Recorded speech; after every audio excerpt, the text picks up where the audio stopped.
up, y'all? I said, what's up, y'all? Look at me when I'm talking to you, bro. Nah, I'm just messing with y'all, man. This is your boy Knockout Boxing 86 TV, and we in here. So check this out, bro. Before we get going in today's video, be sure to smash that like button, subscribe to the channel if you're new here, share the video, turn on your notifications, and go follow me on Twitter at KOBoxing86TV. If you got a breakdown or a prediction you want me to do, knockoutboxing86@yahoo.com is the email address. Don't forget about our live shows. We live every Wednesday night, 7:30 p.m. Central Time.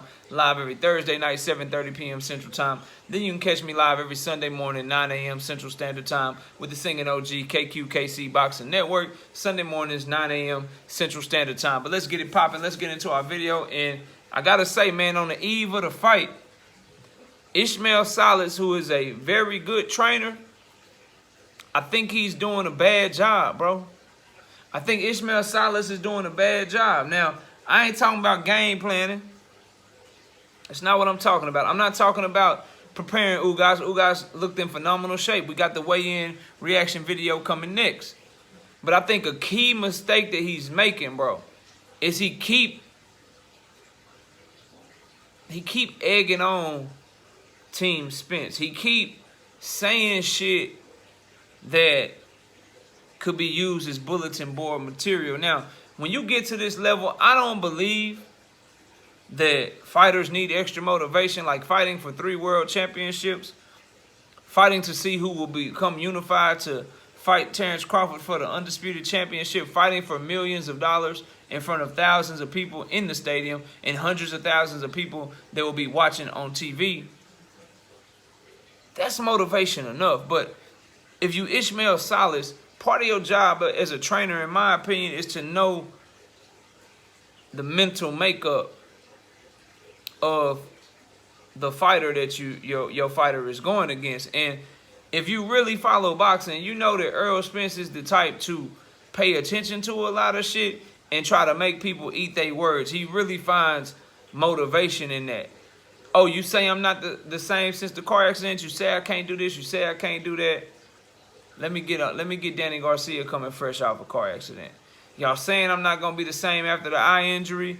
You're saying that I'm never gonna do this, never gonna do that. I need a champion next.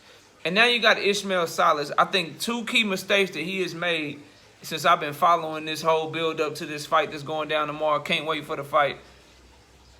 It's 2 things that he said that I believe not only has Spence heard. I would be shocked if Spence is victorious. Again, this is assuming if he's victorious. If he is victorious in this fight,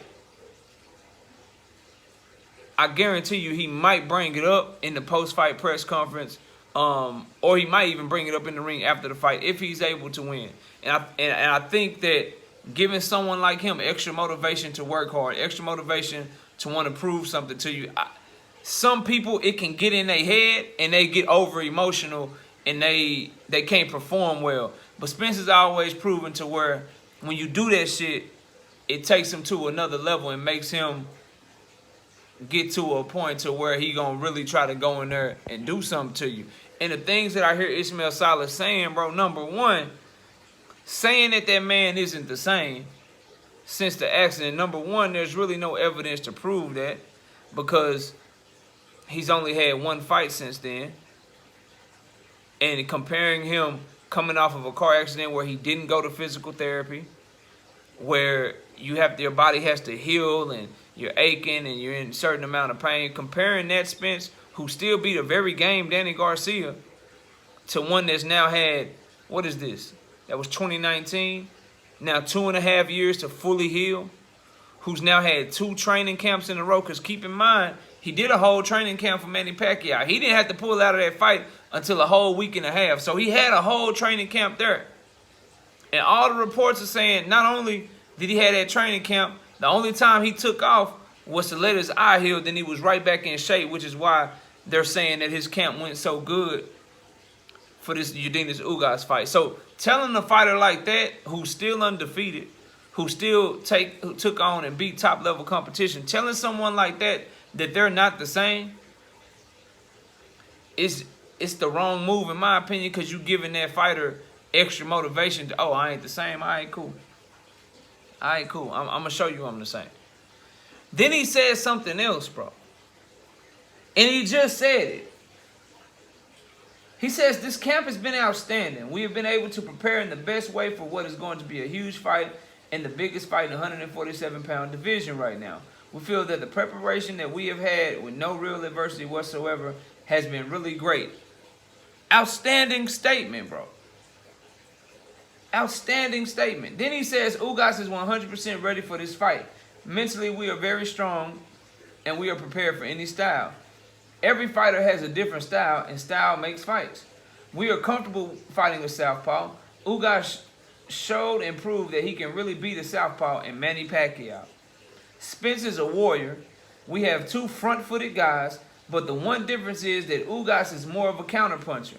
Spence is physically amazing, and he's strong mentally, but he's never shown that he can move like Ugas.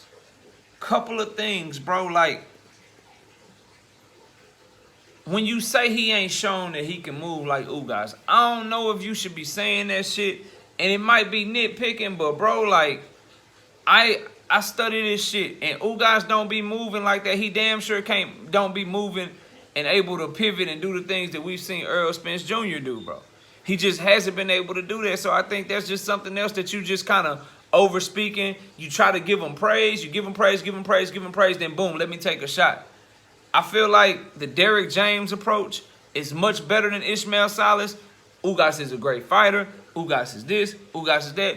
You, as a trainer, since you can't go fight him, bro, you need to just be respectful. Because you don't want to get him no shit to get your fighter in there to get his ass whipped. You don't want to get nobody no motivation, bro.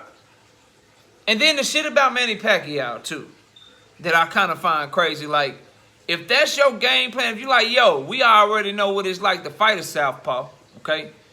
We showed that we can do a southpaw pretty bad because of what we did to Manny Pacquiao. Bruh, number one, these are two totally different styles of fighters. Number two, the dimensions are totally different. Number three, people forget this, and it's kind of been going under the radar, but I need people to understand the Manny Pacquiao that Ugas fought, not only was he 42 years old, but he hadn't fought in 2 years. They fought in the middle of 2021, August of 2021. Manny Pacquiao hadn't fought since he defeated Keith Thurman in the summer of 2019, bro. So, you got an older, rusty, out the ring 2 years Manny Pacquiao, and if that's what you hanging your hat on to be somebody that's younger, that's stronger, that's way bigger, because Manny Pacquiao like 5'5" with a 67-inch reach. He literally Tank Davis size, bro. He literally Tank Davis size. And you can never accuse him of being Errol Spence. You can never accuse Errol Spence of being him because they fight nothing alike. So to think that that's somehow fighting Pacquiao and fighting his style is going to get you ready for somebody like Errol Spence, bro, I find that negligent. I find that very, very wrong. And the things that I'm hearing from him, Spence not being the same. We had success against southpaws. You saw what we did with Manny Pacquiao. Like, bro, you can't take no part of that game plan that you implemented against Manny Pacquiao and implement that shit with Spence. It's not going to work, bro. So I'm very interested to see how they come in this fight tomorrow night, bro. I really, really am. Very, very intrigued based on what I'm hearing and the confidence that they're exuding. But is it false confidence? Is it a little bit of naive and not really knowing what's going on with their opponent? I believe so, because I believe Spence to be in the best shape I've seen him in since the Bundu and Algieri days. I believe him to be focused right now. If you notice, after the weigh, we'll get to the weigh-in. We'll get to the weigh-in in another video. I'm about to drop that video right now. But some of the comments from Salas, I think are going to come back to haunt him. Long story short, that's what I believe. Y'all let me know what y'all think, man. Y'all think he been on point? You know, saying the stuff that he's saying, or do you not have any issue with it? My personal opinion, as a fight fan, but mainly as a content creator, because as a fan, I just sit back and watch. But as a content creator and being a boxing analyst, I much more prefer trainers to be complimentary of the opponent, almost over complimentary, to where they don't say nothing negative. They just give them their props, and you save the negative shit when you off camera. You save the weaknesses that you think that person may or may not have off camera, when it's just you and your fighter, you and your team preparing how to take advantage of flaws and shit. You don't want to brag and boast about the weaknesses of a potential opponent because you don't want to give nobody a mental edge, or you don't want to make somebody that's already mentally strong even that much more determined. I just think you open yourself up and you open your fighter up to eating your words when you don't speak wisely, you don't speak complimentary of your opponent in the fight game. You know what I'm saying? I'm all for the fighters talking shit to each other because at the end of the day, they got to fight. But trainers that talk shit, like if you ain't getting in the ring, bro, you don't need to be talking about that man ain't the same. Because you keep telling people that shit, and then he go in there and he put it on Ugas' ass the first couple rounds, Ugas going to be looking at you like, bro, you said he wasn't the same. You said he wasn't the same. What the hell going on? Like, just, you know, food for thought, man. Y'all let me know what y'all think. Comment down below. Smash the like button. Subscribe to the channel. Share the video. Turn on your notifications. Go follow me on Twitter at KOBoxing86TV. If you got a breakdown or a prediction you want me to do, knockoutboxing86@yahoo.com is the email address. Don't forget about our live shows. Live every Wednesday night, 7:30 p.m. Central Time. Live every Thursday night, 7:30 p.m. Central Time. And you can also catch me live every Sunday morning, 9 a.m. Central Standard Time with the Singing OG KQKC Boxing Network. I appreciate y'all watching the video. Enjoy the rest of your day. And with that, we out of here, y'all. Peace out.